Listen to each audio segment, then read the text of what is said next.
everyone. Myself Pallavi Sharma, working as an assistant professor in RPIIT campus. Today, I am going to discuss about the third part of diabetic और anti diabetic drugs. तो हमने पिछले video में discuss किया था कि जो anti diabetic drugs हैं वो क्या करती हैं और कैसे काम करती हैं। तो जो हमारी एंटी डायबिटिक ड्रग्स होती हैं उसको हम दो टाइप से क्लासीफाई करते हैं। एक होती है हमारे पास पेरेंट्रल, एक होती है हमारे पास ओरल। जो पेरेंट्रल होती है उसमें हमारे पास क्या आता है, इंसुलिन। इंसुलिन मीन जो हम डायरेक्ट टाइप 1 डायबिटीज़ को ट्रीट करने के लिए यूज़ करते हैं। इंसुलिन की इंजेक्शंस जो हम इंसर्ट करते हैं सबक्यूटेनियस रूट से, तो वो होती है हमारे पास टाइप 1 एंड पेरेंट्रल उसमें आती है।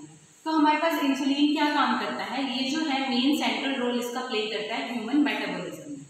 सेकेंड पॉइंट ये है कि ये जो है बीटा सेल्स जो कहाँ से, आइसोलेट ऑफ लैंगरहैंस पैंक्रियाज से रिलीज होते हैं बीटा सेल्स, वहाँ से ये रिलीज होता है इंसुलिन।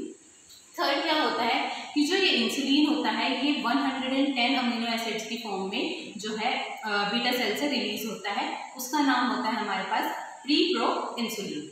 जब ये प्री प्रो इंसुलिन किसमें कन्वर्ट होता है, प्रो इंसुलिन में, तो उस टाइम पे 24 अमीनो एसिड्स क्या हो जाते हैं, रिमूव आउट हो जाते हैं और हमारे पास जो बनता है वो होता है हमारे पास प्रो इंसुलिन।